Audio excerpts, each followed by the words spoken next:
por entrar a esa hora. No es el horario habitual, pero gracias por estar aquí. Muy bien, entonces yo soy Carlos Carpio, otorrino. Vamos a hacer la última clase de otorrino. Vamos a hablar acerca de un tema que es bastante conocido por ustedes, lo que es la parte vestibular. Hablaremos primero acerca de la anatomía.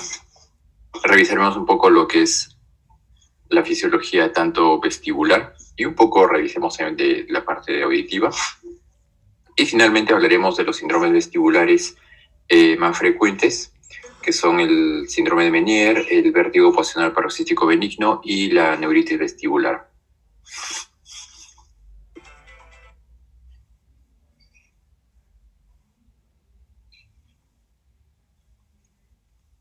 Muy bien, entonces tenemos aquí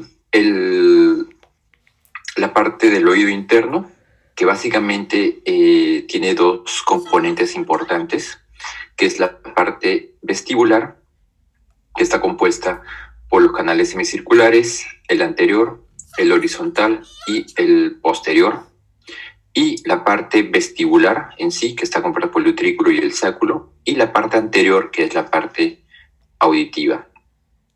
Entonces llamemos el laberinto posterior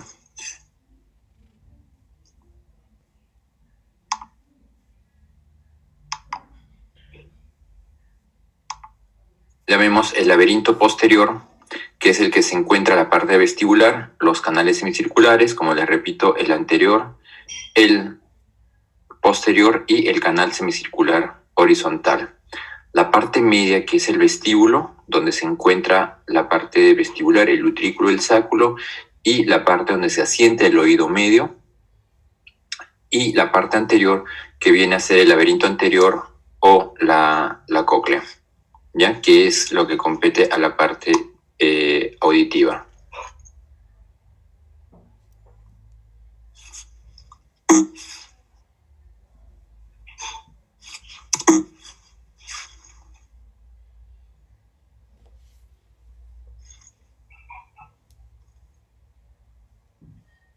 Entonces, en esta diapositiva vemos que el laberinto posterior, básicamente la parte vestibular, tiene comunicación a través del endolinfa con la parte auditiva, con el caracol. Entonces, dentro de las partes importantes tenemos que este vendría a ser lo que es el caracol, que continúa y se comunica a través del conducto reuniens, la parte del sáculo, e ingresamos hacia la parte vestibular, ¿ya? Aquí tenemos el utrículo, el sáculo y la parte de los canales semicirculares, los 3 canales semicirculares, y en la entrada de cada canal semicircular se encuentra una región mucho más ensanchada, que llamamos las ámpulas, que es ahí, en esas ámpulas, donde se encuentran las células ciliares, que son las que van a sentir el movimiento de este endolinfa y va a haber un desplazamiento de los cilios, muy parecido a la parte auditiva, en el cual hay un desplazamiento de los cilios, lo cual va a enviar una información hacia el nervio vestibular o el nervio auditivo, ya sea el caso, dándole información tanto de excitación o de inhibición de acuerdo al movimiento que se realice. Este movimiento es de acuerdo al desplazamiento de este endolinfa. Viene el endolinfa y depende del movimiento que yo realice, va a ingresar al canal semicircular posterior, al canal semicircular horizontal o al canal semicircular anterior. Entonces, básicamente en eso va a consistir. El movimiento que yo haga permite el ingreso del endolinfa a través de estos canales semicirculares y de esa manera, dependiendo del canal semicircular estimulado, va a enviar la información al nervio vestibular, ¿ya? Entonces, estos canales semicirculares básicamente son 3 y se encuentran en una posición en espejo en relación el derecho con el izquierdo, ¿ya? Entonces tienen una formación paralela y en espejo tanto los 3 canales semicirculares. Y el canal semicircular horizontal tiene una discreta inclinación de aproximadamente 30 grados de acuerdo al eje horizontal. Y esto me permite el ingreso de líquido dependiendo de los movimientos que yo esté realizando. Ahora, las características de estos canales semicirculares es que el canal semicircular lateral es el más corto, el canal semicircular superior o anterior es el que mide 16 milímetros, es el más largo, mientras que el canal semicircular posterior es el que va a formar como un bucle casi completo, es el más largo y este es el que tiene presenta mayor patología en relación a los dos anteriores, tanto al anterior como al horizontal. Entonces, el que se va a ver dañado por la entrada de los otolitos va a ser el canal semicircular posterior. Muy bien, ¿en qué consiste este movimiento, esta estimulación o esta inhibición de estos cilios? Entonces, habíamos conversado que en la región de estos canales semicirculares se encuentran unas ampollas, que son unas dilataciones. Entonces, en estas dilataciones se encuentran estas células ciliares, ¿no es cierto? Entonces, cuando viene el líquido, a ver,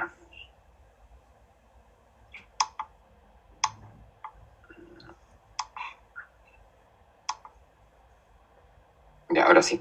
Entonces tenemos que ingresa el líquido, ¿no es cierto? Ya, ingresa el líquido a través de estos canales semicirculares y va a permitir un movimiento de estos cilios. Permite de que estos cilios se desplacen tanto hacia la izquierda o hacia la derecha. Se desplacen tanto en dirección al quinocilio o en dirección opuesta al quinocilio, ¿ya? Entonces, esto es importante, esos movimientos que yo realice a través del endolinfa. Entonces, ¿por qué? Porque todos los movimientos que yo realice en dirección al quinocilio van a ser movimientos excitatorios. Y todos los movimientos que yo haga en relación opuesta al quinocilio van a ser movimientos inhibitorios, ¿ya? Entonces, básicamente, el sistema nervioso central va a interpretar los movimientos de acuerdo a la información eléctrica que va a llegar a través del nervio vestibular. Entonces, ¿pero cómo se va a transformar esto? Simplemente en el movimiento. Si yo realizo movimientos, estos van a ser captados a través de estas células ciliares que se encuentran en la ámpula. Y de acuerdo al movimiento, va a ser movimientos inhibitorios o movimientos excitatorios de acuerdo al movimiento que yo haga en relación al quinocilio. ¿Sí? ¿Se me entiende hasta aquí?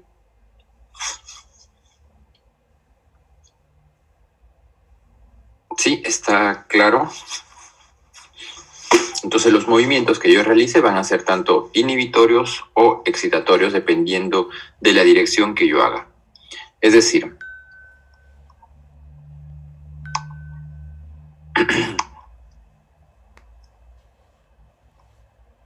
tenemos acá mi canal semicircular, ¿no es cierto? Entonces vemos de que acá ingresa la endolinfa y va a ingresar al canal semicircular posterior. Entonces, en ese nivel que se encuentra la ámpula, se encuentran las células ciliares. Entonces, estas células ciliares con su quinocilio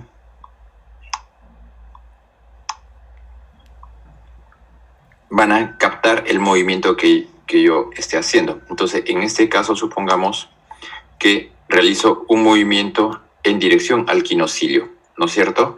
Entonces, esto va a enviar esta célula ciliar, la información va a ser una información excitatoria, ¿ya?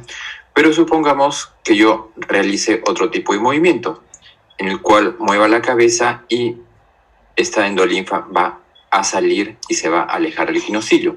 Entonces, esta información que va a enviar a través de ese nervio vestibular va a ser una información inhibitoria, ¿ya? Entonces, es así como el nervio vestibular envía informaciones tanto de inhibición o de excitación. ¿Listo? ¿Está claro?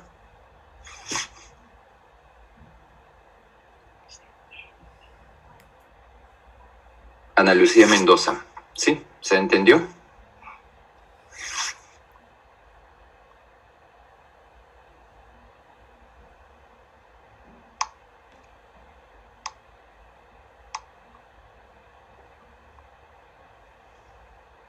Ana Lucía, ¿se entendió?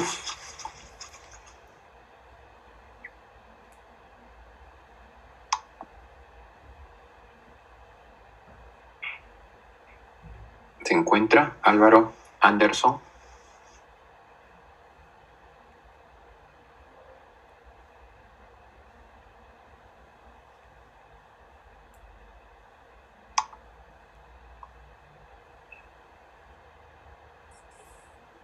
Sí, quisiera saber si me están escuchando o si se está entendiendo lo que le estoy explicando.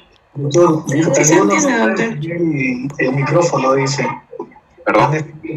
Algunos están escribiendo en el chat diciendo que no pueden encender su micrófono, pero sí se escucha y sí se ha entendido, doctor.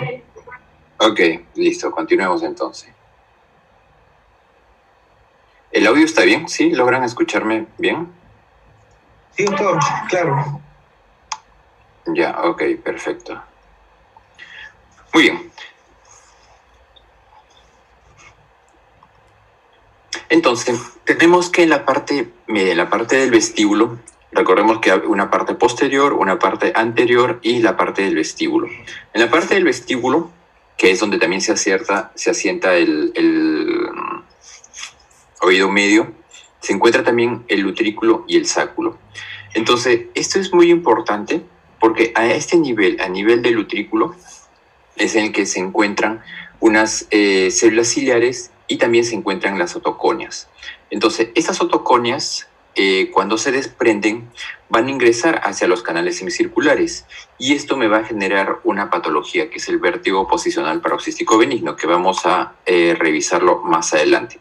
Pero quiero que quede esto claro de que en el utrículo también se encuentran estas células ciliares y se encuentran unas otoconias que son como cristales de calcio, los cuales van a estar normalmente suspendidos en la membrana otolítica.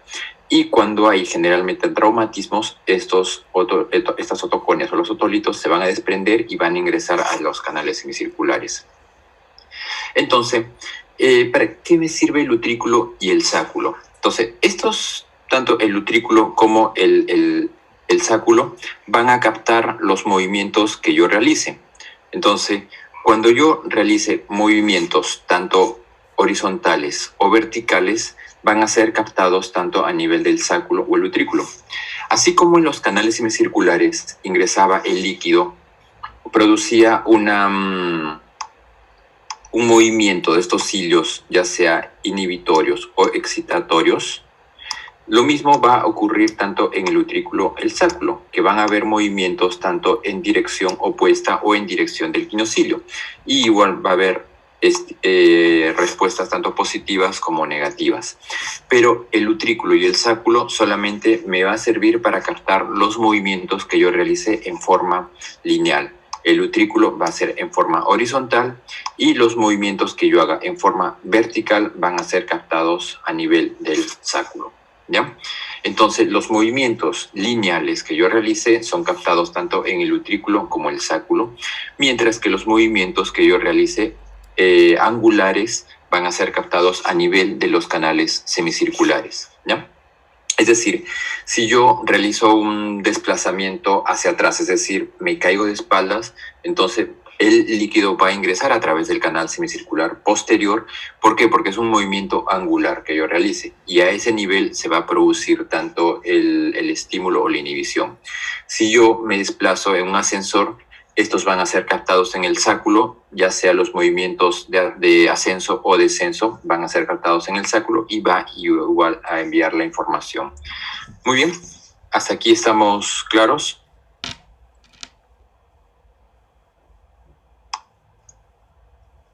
Sí, doctor.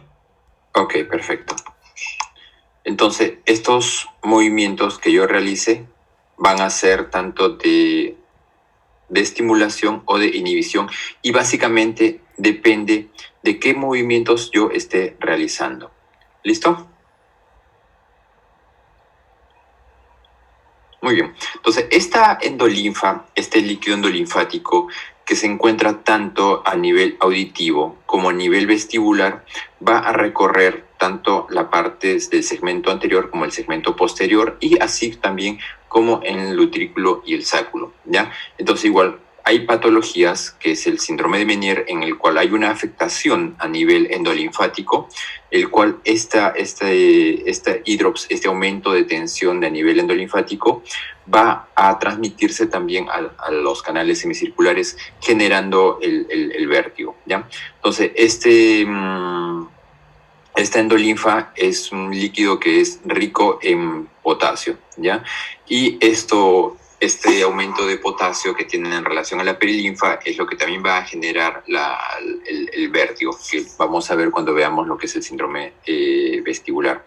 Ahora, toda esta información que va a captarse o que va a enviarse a través de los canales semicirculares, tanto en el utrículo y el sáculo, va a ser enviado a través del conducto auditivo interno. Entonces, ¿qué estructuras van a pasar por este conducto auditivo interno? Tenemos de que por el conducto auditivo interno va a pasar el nervio vestibular, que va a enviar la información de toda la parte del equilibrio, la parte vestibular. Tenemos el nervio auditivo, que igual recoge toda la información auditiva de todo el segmento anterior de la parte de la cóclea y va a enviar la información a través del nervio coclear. Tenemos también el nervio facial, que va a pasar el segmento vestibular, ingresa hacia la caja timpánica, que es el segmento timpánico, y finalmente va hacia la región mastoidea, que es el tercer segmento mastoideo. Entonces, por el conducto auditivo interno tenemos de que pasa un nervio vestibular, un nervio auditivo o coclear y el nervio facial. ¿Ya? ¿Listo?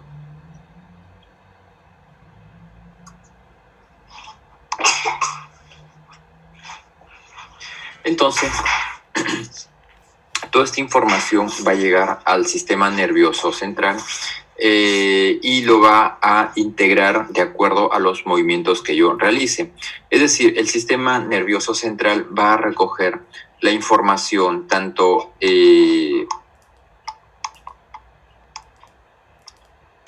vestibular, visual, de los músculos propioceptivos y la parte auditiva. Es decir, ¿en qué consiste?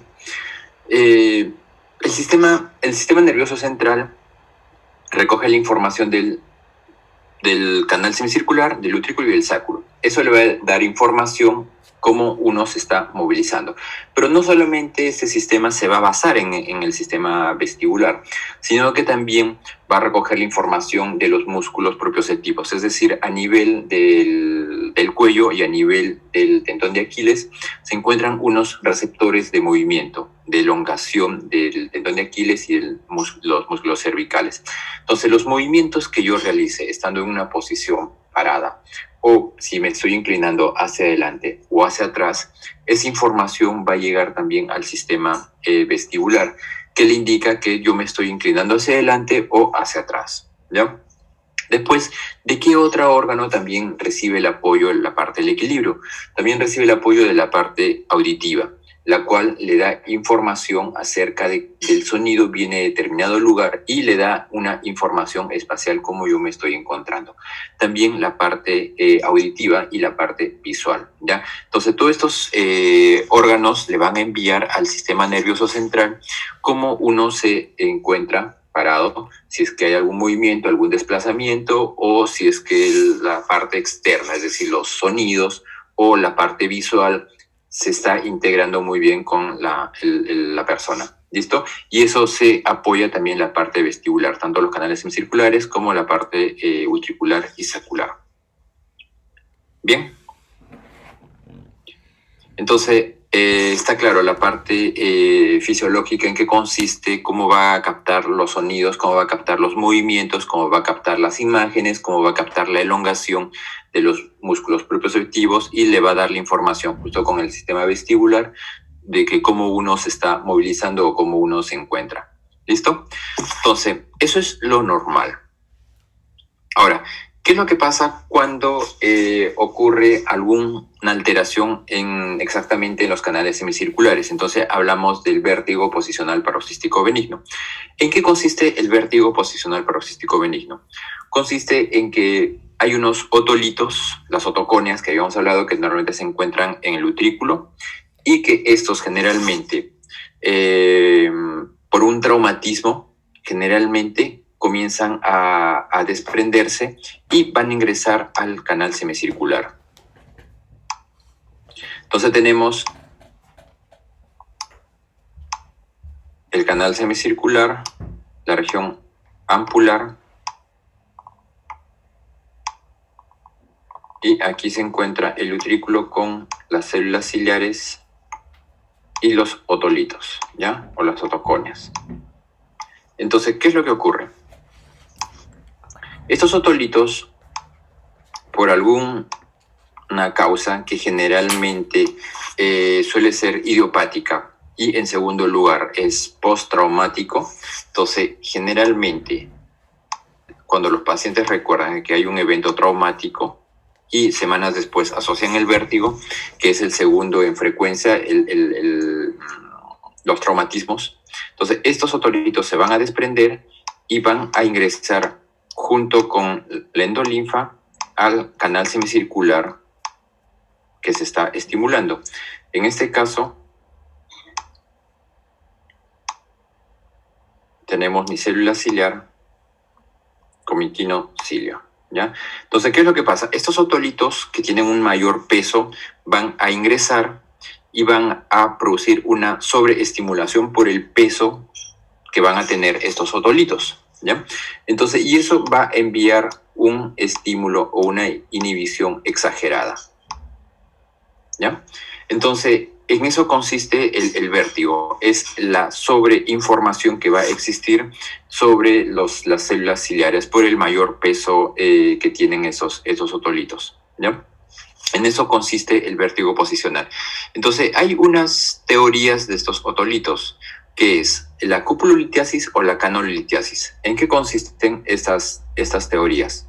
Consiste en que la conductolitiasis es esto, el depósito de estos otolitos que van a pasar por el canal semicircular, ¿ya? Y la conductolitiasis, es decir, que estos otolitos se van a adherir a estos cilios y van a generar un mayor movimiento, ¿ya? El resultado es una sobreestimulación de acuerdo al movimiento que yo realice, ¿ya? Entonces existen, como les digo, dos teorías, que es la conductolitiasis y la cupulolitiasis, ¿ya? En el cual uno es el ingreso de estos otolitos, o que estos otolitos se van a adherir a los cilios, aumentando su densidad y haciendo que sea mucho más movible estos cilios de acuerdo al movimiento que yo realice, ¿ya? Entonces, básicamente, esas son las dos teorías que ocurren y que me van a generar una alteración del movimiento. ¿Y eso cómo va a ser captado o cómo va a ser compensado? Con el movimiento ocular, para tratar de compensar el movimiento que el sistema nervioso está captando, ¿ya? Entonces, ¿qué presentan estos pacientes con vértigo? Entonces, ¿cómo es la sintomatología? Estos pacientes generalmente se realiza un movimiento dependiendo del canal semicircular afectado. El más frecuente es el posterior. Se estimula este canal semicircular, es decir, se inclina hacia atrás o hacia los laterales, y el paciente comienza a presentar, después de unos segundos, el nistagmus con el vértigo, ¿ya? ¿Qué es un vértigo? ¿Qué me dicen?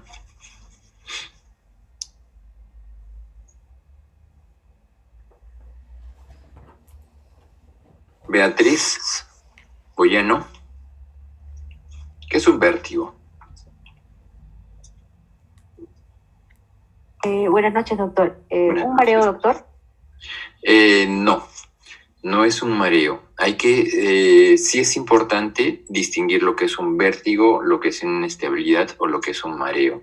En este caso, tenemos que saber que es un vértigo para, obviamente, captar toda la información del paciente y saber si estamos frente a un vértigo o una inestabilidad. A ver, ¿qué me dice? Es una... Bruno, o... ¿Sí? Alguien me estaba... doctor, es la sensación de movimiento del entorno Ya. y Ya. la pérdida de equilibrio. Ya, Anthony, ¿verdad? Sí, doctor. Ya. Entonces, vértigo llamamos que es la sensación de giro.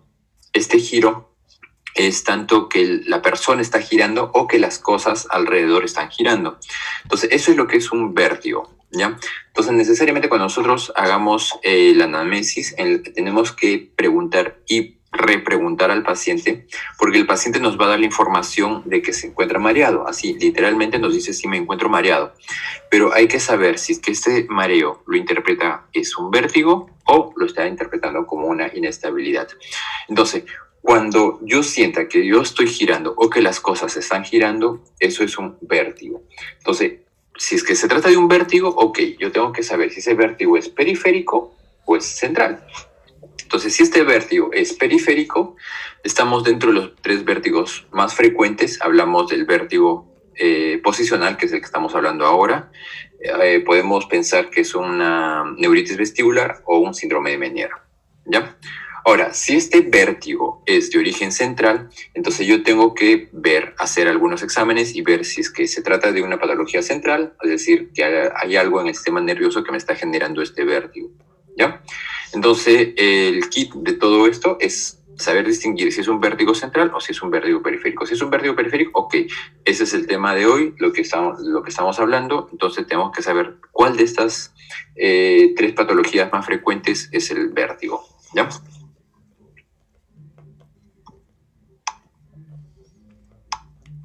Muy bien. Entonces, tenemos de que este vértigo tiene que tener, cuando es periférico, tiene que tener ciertas características, ¿ya? Entonces, veamos aquí, recordemos lo que es un tiempo latencia.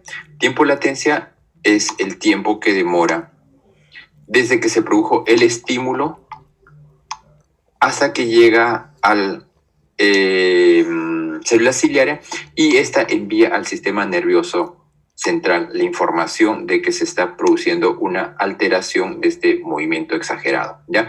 Entonces, un tiempo de latencia. Yo estimulo al paciente, pasa unos segundos, llegan las otoconias, se estimulan y este envía la información al sistema nervioso, ¿ya? Eso es un tiempo de latencia. El vértigo de origen periférico tiene tiempo de latencia. También es agotable. ¿Qué significa que es agotable? Si yo realice un movimiento, hago que esas otoconias ingresen al canal semicircular una vez, 2 veces. Probablemente a la 10ª vez que yo vuelva a hacer el mismo movimiento, el nistagmo y el vértigo comienzan a ser casi indescriptibles, es decir, que ya no comienza a sentir el paciente ni tampoco yo objetivo el nistagmo, ¿ya? Es decir, el vértigo de origen periférico es agotable, yo puedo realizar 5 veces y probablemente a la 6ª vez ya no pueda sentir el paciente el vértigo ni dio objetivo el nistagmo.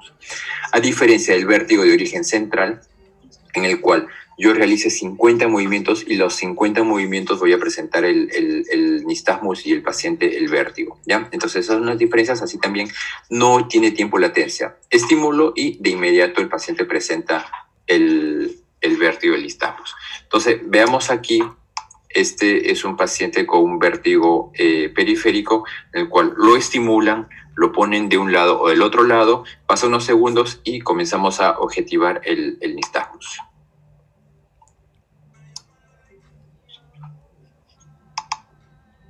A ver, veamos este video.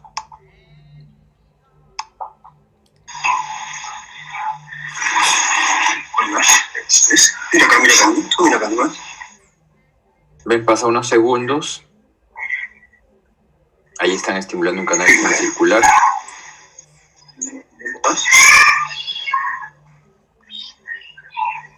Pasaron unos 10, 15 segundos y el paciente comienza a presentar el vértigo y yo puedo objetivar el nistagmus, que es un nistagmus horizontal rotatorio isotrópico, es decir, que el nistagmus se va al nivel del suelo.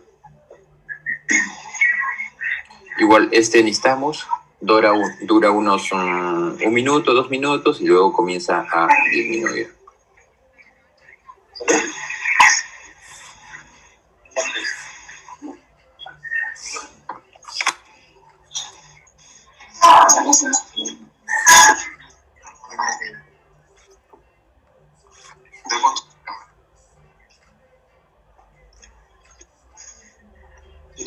Ya vemos que ya el nistagmus comienza a disminuir. Me sigue todavía, ¿no? ¿Cuánto tiempo va a ir? Va a ir minuto, ¿no? Minuto 15. ¿Es cómoda? Pero ya es mucho menos.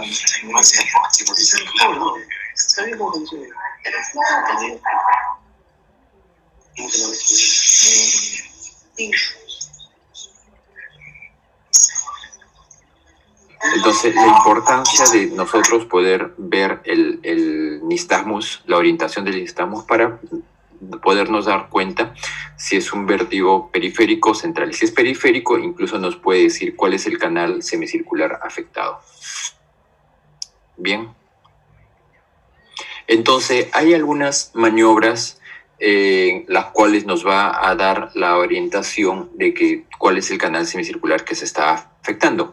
Es decir, si es que se afecta el posterior, si se afecta el horizontal, ¿ya?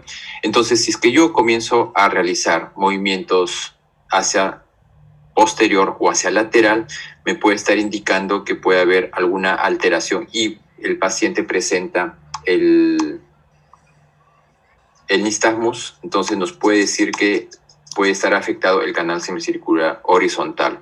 O si es que yo comienzo a presentar este nistagmus, como vimos el video, hacia atrás, es decir, puede estarse afectando el canal semicircular posterior, ¿ya?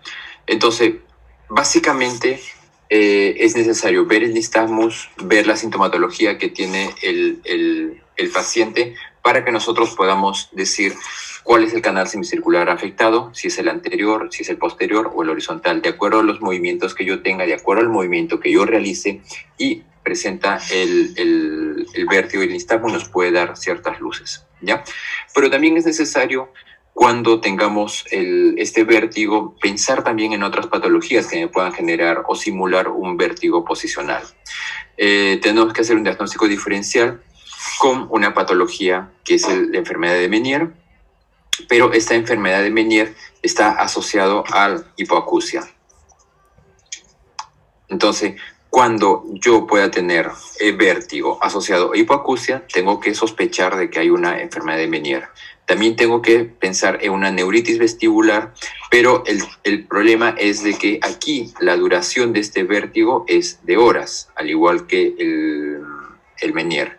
O una fístula perilinfática, la cual esta fístula perilinfática está asociada sobre todo a sonidos muy, muy intensos. ¿Listo? Entonces, cuando hay sonidos muy fuertes o hay maniobras de Valsalva, el paciente va a presentar vértigo. Entonces, hay ciertas enfermedades que sí tengo que sospechar, ¿ya? Ahora, ¿qué otras entidades me pueden simular un vértigo posicional? Una hipotensión ortostática, trastornos de ansiedad, algunos fármacos también me pueden generar un vértigo cervical o un espasmo posicional, ¿ya? Entonces, hay ciertas patologías que sí me pueden generar el vértigo. Bien. ¿Cómo yo hago el diagnóstico de este vértigo posicional? Básicamente es con las maniobras que yo realice, es decir, las maniobras posicionales de Roltes, de Sermons o de Distal-Pike, para podernos dar una idea de que si estamos frente a un vértigo posicional o no. Es decir, al paciente tenemos que movilizarlo, inclinarlo hacia un lado o hacia otro lado para que desencadene el vértigo. Si es que yo hago movimientos posicionales y el paciente vuelve a presentar el vértigo, entonces me está dando la idea. Y aún así, yo veo que el paciente tiene un nistagmus, entonces me está dando la idea de que el paciente tiene un vértigo posicional de acuerdo al movimiento que yo esté realizando. ¿Y cuál es el tratamiento? Básicamente, se habla mucho de estos vasodilatadores como es la betaistina, pero básicamente el tratamiento va a consistir en las terapias de reposición. Es decir, Si tenemos aquí mi canal semicircular y tenemos aquí la región utricular, y estos otolitos se encuentran aquí flotando en el canal semicircular, ¿ya? Entonces, ¿qué es lo que yo tengo que hacer? Realizar movimientos, ¿ya?, de la cabeza para que estos, vamos a cambiar de color, realizar movimientos de la cabeza para que estos otolitos salgan de aquí, del canal semicircular, e ingresen al utrículo, que es donde deberían quedar, ¿ya? Entonces, de acuerdo al canal semicircular afectado, voy a comenzar a realizar movimientos de la cabeza, que son las terapias posicionales, con la finalidad de que estos otolitos salgan del canal semicircular e ingresen al utrículo. ¿Listo? Básicamente, el tratamiento del canal del vértigo posicional consiste en las terapias posicionales, haciendo que estos otolitos salgan de los canales semicirculares. ¿Alguna duda, alguna pregunta?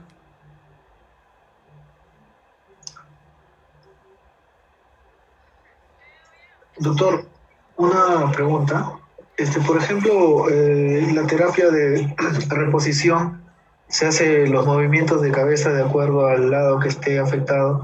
Ya, los otolitos salen de los canales semicirculares y se van, ¿no? Pero vuelve a regresar de nuevo, salen de nuevo.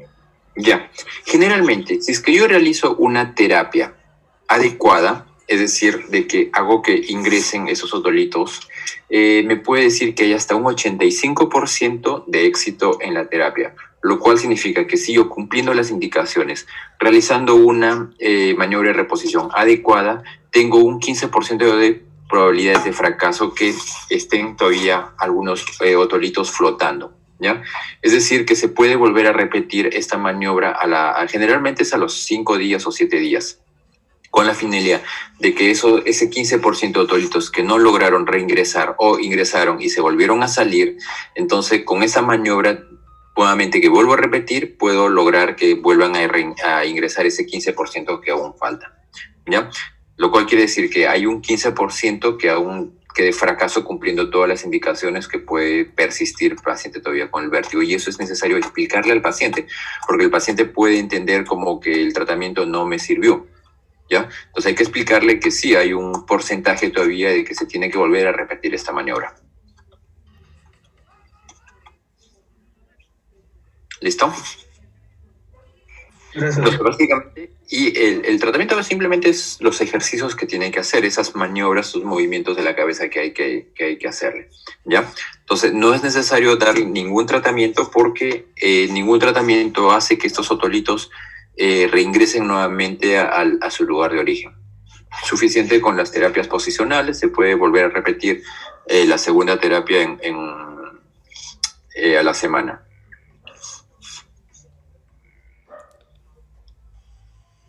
¿Listo? ¿Quedó claro?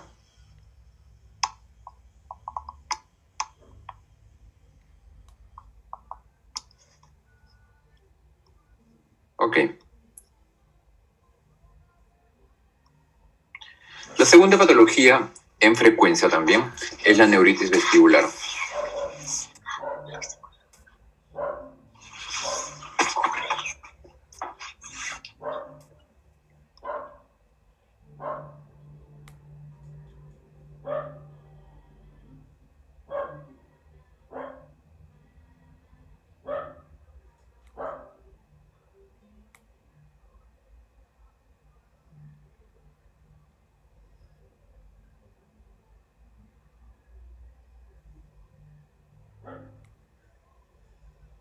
Ya, muy bien.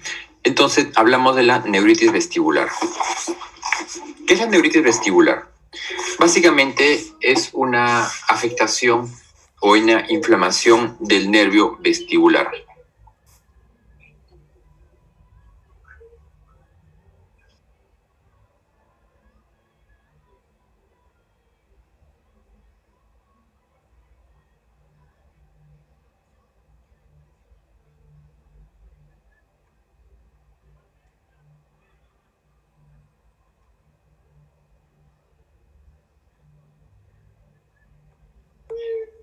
Muy bien.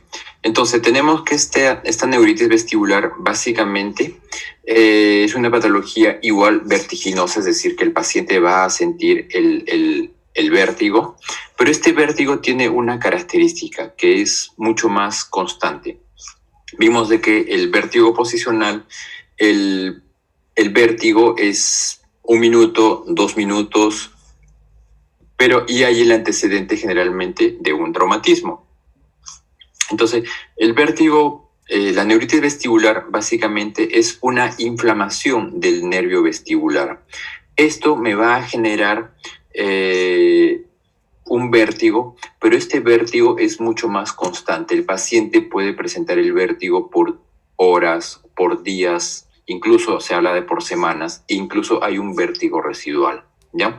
Entonces, esta inflamación de este vértigo es mucho más constante, dura más de 1 día, 2 días, y la intensidad de este vértigo es mucho mayor en relación al vértigo posicional. Es decir, el vértigo posicional, yo hago un movimiento de la cabeza, pasa unos segundos, comienzo a presentar el vértigo, este vértigo me dura 1 minuto, 2 minutos, y luego se pasa, ¿ya? Hasta el siguiente movimiento que yo pueda realizar. Sin embargo, la neuritis vestibular, el vértigo es constante. E incluso hay el antecedente de que unas semanas antes el paciente puede tener un proceso respiratorio, una infección viral. Básicamente que están aquí involucrados algunos virus. Entonces, esta inflamación por este virus que generalmente se asocia, el paciente comienza a presentar el vértigo, y este vértigo es mucho más duradero, mucho más persistente, e incluso llega a invalidar al paciente, en el cual ustedes van a verlo cuando ingresan estos pacientes, los cuales están sentados en silla de ruedas, con la cabeza agacha, los ojos cerrados. ¿Por qué? Porque el vértigo es mucho más intenso, ¿ya? Entonces, generalmente se ve que este virus comienza a producir una inflamación de este nervio, e incluso algunas veces puede alterar la circulación de este nervio y me genera algún grado de lesión, incluso a veces suele ser irreversible, ¿ya? Entonces se está asociando mucho estos virus al virus de la gripe, al herpes, al Coxsackie, que son generalmente esos virus que tienen cierta asociación hacia el nervio, ¿ya? Y esto generalmente me va a producir alguna alteración vascular, ¿ya? Y generalmente este vértigo es mucho más constante, mucho más importante, lo cual va a generar que el paciente tenga un reposo absoluto por el gran malestar que va a generar este vértigo. Entonces, básicamente, el diagnóstico yo lo hago cuando el paciente va a presentar un vértigo que es mucho mayor a 1 día y que no va a tener síntomas vegetativos, no va a tener, síntomas de focalización, es decir, que me aísle un poco la posibilidad de que tenga alguna patología de origen central, ¿ya? Entonces el paciente básicamente tiene un vértigo, este vértigo es muy insistente, muy constante, que está más de 1 día con este vértigo y que no se asocia a ninguna otra patología, como es de tema problemas auditivos, como problemas de focalización y problemas del sistema nervioso central. ¿Listo? Es necesario también, por la intensidad que va a tener este vértigo, es necesario hacer el diagnóstico, sobre todo con patología de origen central, ¿ya? Como una isquemia o una hemorragia cerebral, problemas del tronco encefálico, una disección de arteria vertebral, una esclerosis múltiple, una laberintitis. Generalmente hay que hacer el diagnóstico diferencial con patología de origen central. ¿Listo? Ahora, si esta es una patología que tiene un origen viral, un origen inflamatorio, entonces algunas veces se puede utilizar corticoides, pero lo que sí se ha visto es que no tiene éxito el tratamiento con antivirales. Entonces no tiene una mayor eficacia el uso de los antivirales, pero sí tiene una mejor respuesta el uso de los sedantes vestibulares. Por lo tanto, en estos pacientes se debe hidratar, se debe colocar antiinflamatorios y sedantes vestibulares para que calme un poco la sensación de vértigo y de mareo que puede generar. ¿Listo? Hasta aquí, ¿alguna duda?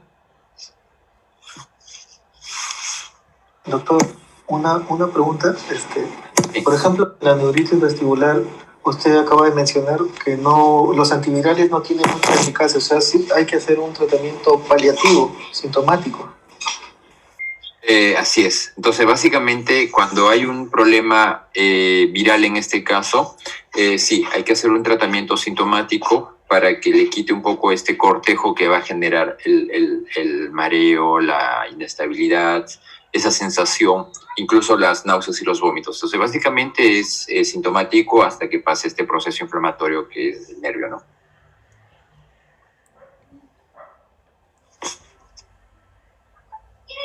¿Alguna pregunta adicional?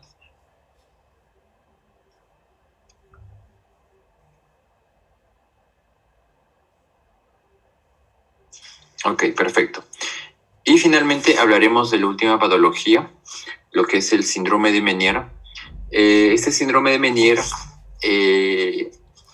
básicamente hay una triada, el cual estos pacientes van a presentar un vértigo. Este vértigo tiene que tener una duración de más de 20 minutos. Se asocia generalmente o se exacerba la hipoacusia. Esta hipoacusia es de tipo neurosensorial y el tinnitus, ¿ya? Entonces, para yo poder hacer el diagnóstico de un síndrome de Meniere o una enfermedad de Meniere, entonces yo tengo que buscar en el paciente que tenga el vértigo. Este vértigo tiene que tener una duración, tiene que tener un problema auditivo asociado a un tinnitus, ¿ya? ¿En qué consiste básicamente? ¿Por qué se da este Meniere? Entonces, básicamente ocurre por una alteración del endolinfa. ¿Dónde se encontraba la endolinfa? En los conductos semicirculares, doctor. Ya, se encuentra en los conductos semicirculares. ¿Dónde más?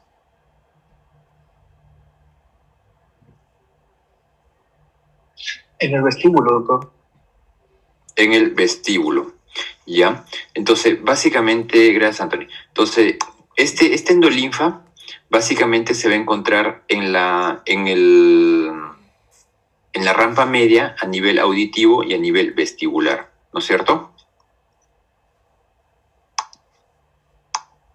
Entonces tenemos aquí mi canal semicircular,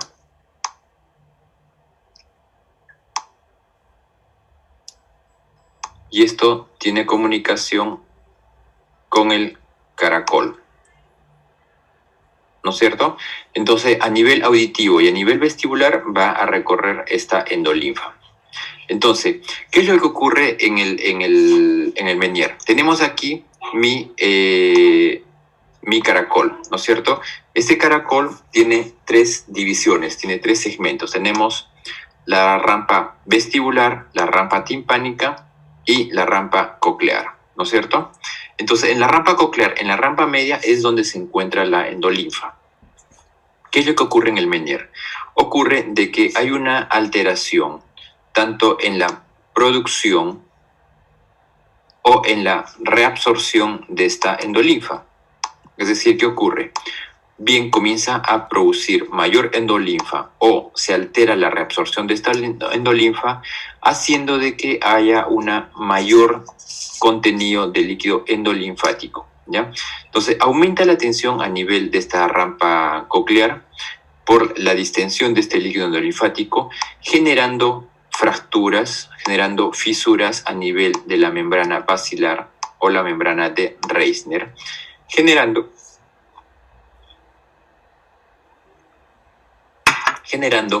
que esta endolinfa comience a mezclarse con la perilinfa. Y recordemos que el endolinfa es rico en potasio, ¿no es cierto? Y este potasio finalmente es neurotóxico y comienza a dañar las neuronas que se encuentran aquí. Entonces, esto me va a generar la hipoacusia y el tinnitus. Pero tenemos de que esta endolinfa comienza a recorrer esa distensión o esta tensión de esta endolinfa hasta el nivel de los canales semicirculares. Entonces, esta distensión igualmente es captado a ese nivel y comienza a generar lo que es el vértigo, ¿ya? Este vértigo entonces tenemos de que es más de 30 minutos, ocurre una disminución de la audición ¿de qué tipo? Conductivo.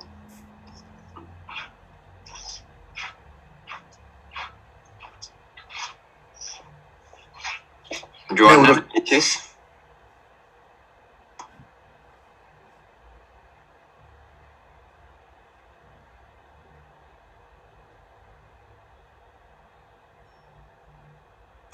Una hipoacusia neurosensorial, doctor. Ya, es cierto. Entonces hay una lesión de tipo neurosensorial. ¿Por qué? Porque la afectación está ocurriendo al nivel del oído interno, ¿cierto? A nivel coclear. Entonces hay una hipoacusia de tipo neurosensorial, ¿ya? También hay un vértigo. Este vértigo ocurre por la distensión de esta endolinfa a nivel de los canales semicirculares y el utrículo y el sáculo, porque igual por ahí pasa la endolinfa, ¿ya? Muy bien. Entonces, básicamente, el diagnóstico es por la historia clínica, por la hipoacusia, por el vértigo y por el tinnitus. Ahora, estos episodios son repetitivos, es decir, cada cierto tiempo va a aparecer esta crisis de vértigo, esta crisis de hipoacusia y de tinnitus, ¿ya?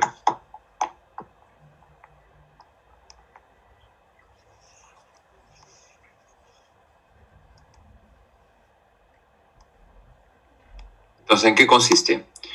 Paciente presenta vértigo, presenta la hipoacusia y presenta el tinnitus, ¿ya? Con las características. Va a pasar un tiempo y nuevamente va a presentar la misma crisis. Pasa un tiempo y presenta la crisis. Entonces, para yo ayudarme con el diagnóstico y sea mucho más certero, tengo que indagar acerca de estas crisis que el paciente va presentando de hipoacusia, de vértigo y de tinnitus, ¿ya? Entonces, se hacía antes algunos exámenes, cuál era el test de glicerol. ¿En qué consistía? Al paciente le daba sustancias hiperosmolares, que es el glicerol, ¿ya? Que es al igual que esta hiperosmolar que va a hacer que comience a jalar líquido por ser hiperosmolar y comienza a haber una deshidratación a nivel central, al igual que el manitol. Entonces, ¿qué es lo que ocurría?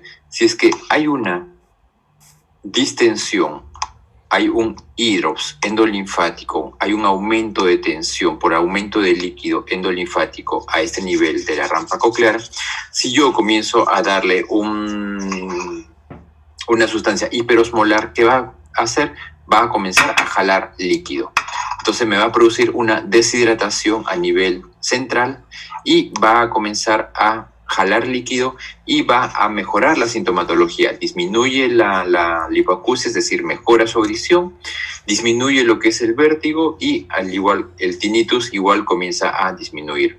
Esto dura lo que dure el efecto de este glicerol. Pasa unas horas y nuevamente pasa el efecto y el paciente nuevamente vuelve a presentar el vértigo, vuelve a presentar el tinnitus, vuelve a presentar la hipoacusia, ¿ya?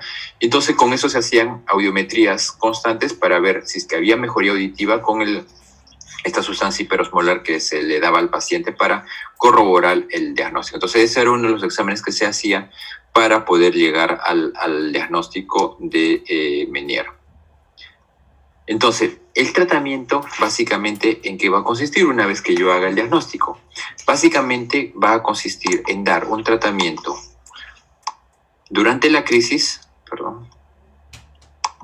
va a consistir en darle un tratamiento durante la crisis, ¿ya?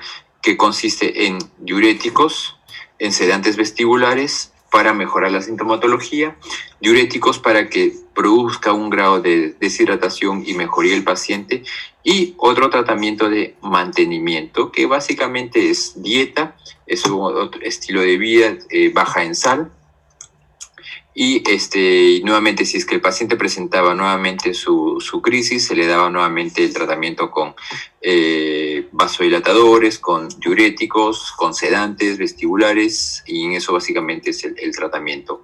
Ahora, cuando el paciente presentaba un vértigo mucho más intenso, que incluso puede llevar al menoscabo del paciente, se puede utilizar tratamiento ya sea de ablación. Es decir, ¿en qué consistía este tratamiento?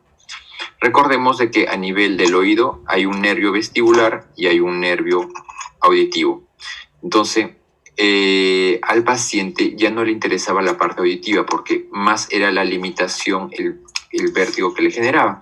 Entonces, ¿qué se le daba? Se le daba tratamiento con ototóxicos, ya sea amicacina, gentamicina. ¿Y estos qué efecto van a tener? Van a tener un efecto de lesión en el nervio vestibular y en el nervio auditivo. Entonces, había un daño a nivel del nervio auditivo y vestibular, la cual ya no había la información de vértigo. El paciente quedaba sordo, pero en cierta forma mejoraba su vértigo, ¿ya? Entonces, esos son uno de los tratamientos que también se utilizaban, pero cuando el vértigo es mucho más intenso. Ahora, también hay un tratamiento quirúrgico en el cual consiste en la descompresión del saco endolinfático. Este saco endolinfático me permite liberar esta endolinfa y de esa manera el paciente ya no tiene esa crisis de aumento de tensión a nivel endolinfático. ¿Listo? ¿Alguna duda, alguna pregunta hasta aquí? Doctor, disculpe, así como en el tratamiento de ablación, la complicación es que el paciente queda sordo. En el tratamiento quirúrgico, en la descompresión endolinfática, ¿hay un efecto adverso?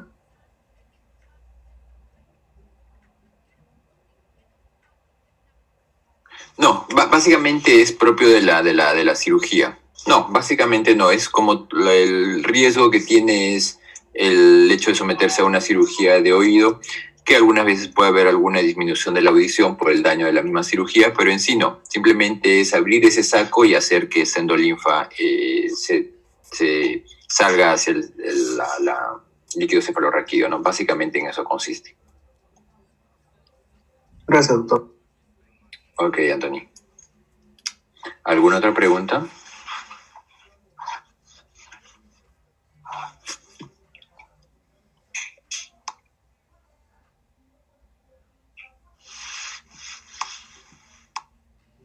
Doctor, ¿y en qué casos se va a indicar el tratamiento quirúrgico? Ok, María Laura. Básicamente es de acuerdo al grado de severidad que van a tener el vértigo o la hipoacusia. Entonces, generalmente el que genera mayor problema es el vértigo, ¿ya? Entonces, recordemos que el Meniere es vértigo, hipoacusia y tinnitus. Pero dentro de esos tres síntomas, los pacientes que más malestar le va a generar es el vértigo. ¿Por qué? Porque con el vértigo el paciente no va a poder hacer casi nada. Entonces, es de acuerdo a la severidad del paciente. Si es que es un vértigo que simplemente permite que el paciente esté echado un día, 2 días y después comienza a hacer sus actividades, ok, perfecto, simplemente con un tratamiento farmacológico suficiente.